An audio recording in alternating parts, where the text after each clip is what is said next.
Welcome back, everyone, to the 360 Monte podcast. Great to have you with us. Yeah, absolutely. This is episode 3, diving deep again. It is. And if you're just joining us, episodes 1 and 2 are linked below. Definitely worth checking out for more Montenegro insights. For sure. And like those episodes, what we're sharing today comes from, our collective experience here at 360 Monte, one of Montenegro's top tour operators. Yeah. Years of exploring this amazing country. Exactly. And today we're tackling a big question based on a source you sent in. What are some of the most beautiful places in Montenegro? That's right. The source is an online guide called Unearth the 11 Most Beautiful Places in Montenegro, Ultimate Guide. So it gives us a nice list to work through. A list. Okay, perfect starting point. Our mission today then is to unpack that list, go beyond just the names, and really pull out what makes these places special according to this guide. Give you a real feel for the country's beauty. And the guide kicks off by saying Montenegro's definitely bucket list worthy, mainly because, well, despite its size, it has this incredible mix of coastlines, mountains, just stunning variety. Yeah, that comes through straight away. It mentions that geographical paradox, tiny country, huge diversity, makes you wonder how it all fits. It does. And the guide starts big, arguably with the most famous spot, the Bay of Kotor. Ah, yes, Boca Bay. Exactly. Described as one of Europe's most beautiful natural harbors. You often hear it called Europe's most southern fjord. That fjord description really sticks, doesn't it? Especially when you see photos, those massive mountains just dropping like straight into the sea. It's dramatic. It really is. And the source emphasizes it's not just the nature, it's the history woven into it. You've got these medieval cities all around the bay, Kotor, Perast, Herceg-Novi. Right, they're not just pretty towns, they're part of the bay's whole identity. The guide suggests they add this layer of culture that makes it more than just scenery. Definitely. And Kotor itself, the city, sounds like the main event within the bay. The guide points to the UNESCO Old Town, the walls. You can walk those walls, can't you? You can, yeah, right around the city. Inside, it mentions the Cathedral of St. Tryphon, all those winding streets. Oh, and good restaurants, too. So it's a place to really soak up, not just rush through. Makes sense. What about Perast? The guide mentions that, too. Perast gets highlighted for maybe a quieter charm. Its big feature is Our Lady of the Rocks. That's the little island with the church. The very one. An artificial island, apparently unique in the Adriatic, built by sailors, stone by stone over centuries. Pretty amazing story. Wow. And the guide suggests combining a visit there with the Blue Cave on a boat tour seems like a popular thing to do from Kotor. Okay. And the source mentions Razan briefly. Yeah, just a quick mention. Notes it's the oldest village in the bay. Peaceful vibe. Roman mosaics. So, history going way back. And Tivat adds the modern touch. Right, with Porto Montenegro. Adds a bit of elegance and luxury to the bay's offerings. So the Bay of Kotor is really a whole region in itself. Ancient history, medieval towns, modern luxury, all framed by those incredible mountains. Precisely. And Herceg-Novi, right at the entrance to the bay, kind of rounds it out with its gardens and fortresses. More history, more beauty, right where the bay opens up. Okay, that covers the coast, or at least that iconic bay in incredible style. Where does the guide take us next? Does it stay coastal? Nope, big shift. It heads north, right into the mountains. Next up is Dermitor National Park. Ah, Dermitor. Yeah, the guide calls it an outdoor enthusiast's dream. And you can see why. This is where Montenegro gets really wild and rugged. It mentions some serious peaks, right? Bobatov Kuk. That's the one. Highest peak, over 2,500 meters.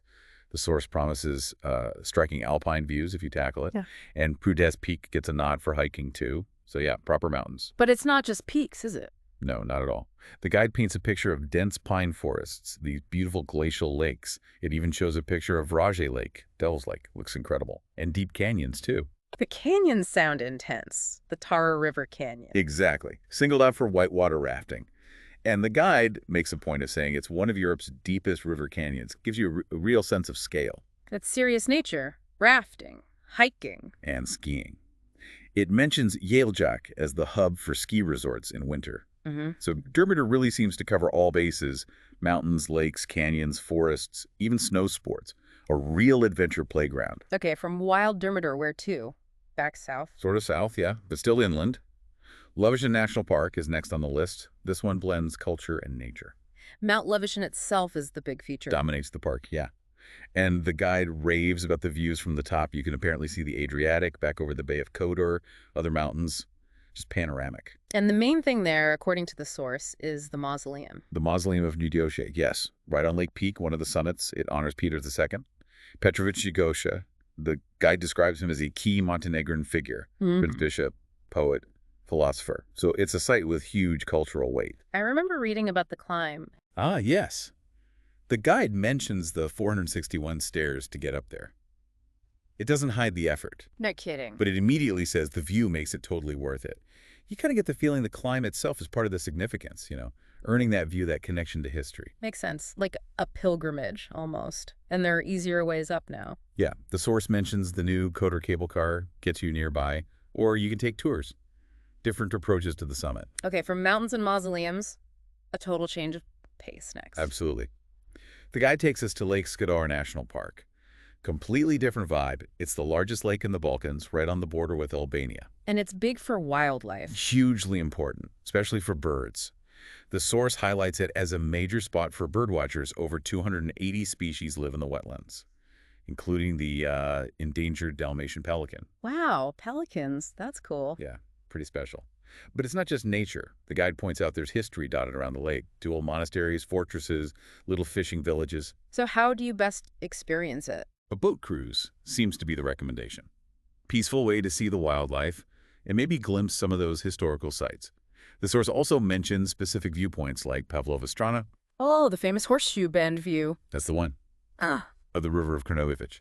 So yeah, Lake Skadar sounds like this vast, calm expanse, rich in both nature and hidden history. Fascinating. Okay, from the biggest lake, are we heading back to the sea? We are down to the far south coast.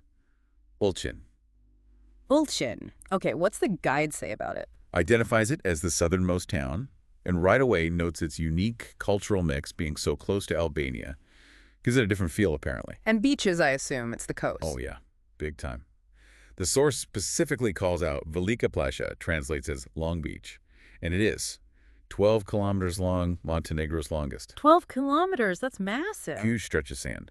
And for the more active types, the guide mentions Arabojana Island nearby. It's where the Bojana River meets the sea, and it's apparently a hotspot for kite and windsurfing. Okay, so Ulcinj offers huge beaches and water sports down south.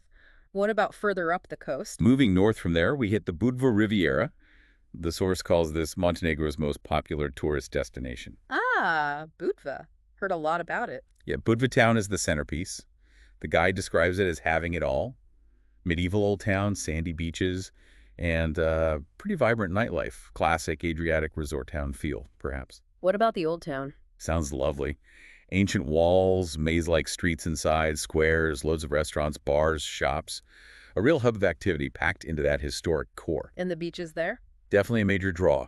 The guide lists names like Jazz, Mogorin, Slovenska Plaža, highlights the crystal clear water that seems common along the coast, and good for sunbathing, water sports, the usual beach holiday stuff. Budva sounds like the place for that lively coastal experience.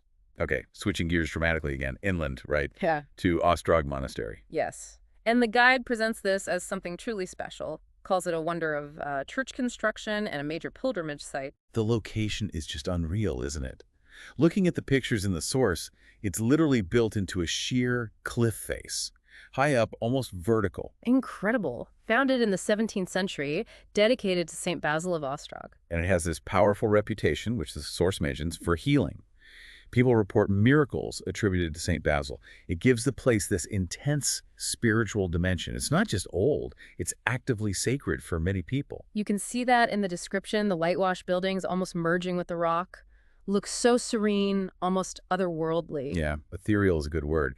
And the guide notes that the journey there is part of it too, winding roads up the mountain with amazing views over the Jelopavlić Plain. The whole experience sounds memorable. Definitely sounds unique. Okay, where does the guide take us after Ostrog? We head northwest to Piva Lake. Now this one's interesting because the source immediately points out it's artificial. An artificial lake is on the list of most beautiful places. Apparently so. Created by damming the Piva River. But despite being man-made, the guide describes its water as this brilliant blue, really picturesque, ranks it among the best in the Balkans, which is quite something for a reservoir. Huh. Didn't expect that. What do you do there? Seems geared towards quieter outdoor activities.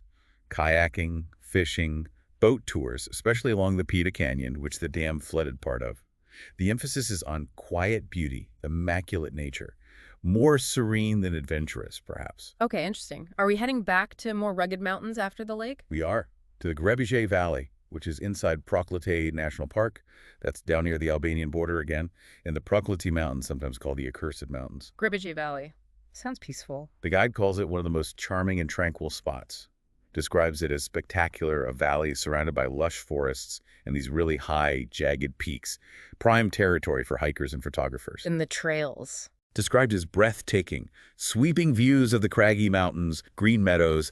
The source really emphasizes how serene and unspoiled it feels, like proper wilderness. Sounds incredible. We're nearing the end of the list, I think. What's next? Another water feature, the Blue Cave. This is back near the coast on the Lushatica Peninsula, not far from the Bay of Kotor area. The Blue Cave. You mentioned it earlier with Paras tours. That's right. The source calls it a captivating natural wonder, famous for its incredibly vivid, luminous blue water inside. And you have to get there by boat. Only way in, yeah. Adds to the adventure, I suppose. The name comes from how sunlight filters through the water, making the whole cave glow blue. Sounds magical. Can you swim there? Absolutely. The guide suggests swimming or snorkeling in the glistening water, describes it as serene, breathtaking, one of Montenegro's really unique natural spots. And yeah, it reiterates that Kotor boat trips are the way to experience it. Okay, just one more left on the guide's list. Last but not least, Biogradska Lake and Biogradska Gora National Park. Ah, another national park. Yes, and one of the oldest in Montenegro. The guide presents it as a real sanctuary of unspoiled wilderness, located up in the Jelassica Mountains, What's special about this one? the forest. The source makes a big point that this park contains one of Europe's last primeval forests. Wow, a primeval forest, like ancient, untouched trees. Exactly. A really significant ecosystem, home to all sorts of plants and animals. And right in the middle of this ancient forest is Biogradsko Lake. A glacial lake. Pristine glacial lake, yeah. The guide describes its surface like a mirror, reflecting the huge trees all around it. Sounds incredibly peaceful. There are paths around it, too. So you can hike in the ancient forest, maybe canoe on the lake? That's the idea. Hike, canoe, or just sort of soak it all in. The guide suggests is a really immersive nature experience. Okay. Wow. That guide covered a lot of ground, didn't it? From fjord-like bays to ancient forests. It really did. An incredible range of places. So let's bring this back to you, our listener. We've just walked through this guide's top 11 beautiful spots in Montenegro. You've got the dramatic coastline of Kotor Bay, the rugged peaks of Durmitor, the cultural heartland around Lovćen, the vast wetlands of Skadar, the unique southern charm of Ulcinj, the buzz of Budva. The spiritual heights of Ostrog, the surprising beauty of Piva Lake, the wild tranquility of Grebiș Valley, the magic of the Blue Cave, and the ancient peace of Biogradska Gora. It really hammers home the source's point. Montenegro might be small, but wow, is it diverse. Absolutely. Whether you're after adventure or peace or history or just stunning views, this guide suggests Montenegro somehow delivers it all. It shows you the sheer variety packed into this compact country. It's not just one kind of beauty, it's layers upon layers, often surprisingly close to each other. Yeah, you can practically drive from a fjord to an alpine canyon to a massive lake, maybe stopping at a cliffside monastery. It's kind of mind-boggling. The source does a great job illustrating how all these different landscapes and histories manage to coexist in such a defined area. It really does. We've dug into the specifics, pulled out those descriptions that make each place sound so appealing according to this guide. From the icons like Kotor and Ostrog to maybe lesser-known gems like Grebiș or Piva Lake, it paints a very compelling picture. So here's a final thought for you to ponder, based on everything this guide has shown us. Given how Montenegro packs so much intense beauty fjords, canyons, ancient forests, monasteries into such a small space, does that density make it easier to experience it all because everything's relatively close? Or maybe does it make it harder because you're just faced with too many incredible choices right next to each other? Where do you even start? That's a great question. Does the proximity simplify things or create a paradox of choice? Something to think about. Definitely something to mull over. Thank you again for sending in the source material that sparked this fantastic deep dive. My pleasure. Always fascinating to explore Montenegro's beauty. Until next time on the 360 Monty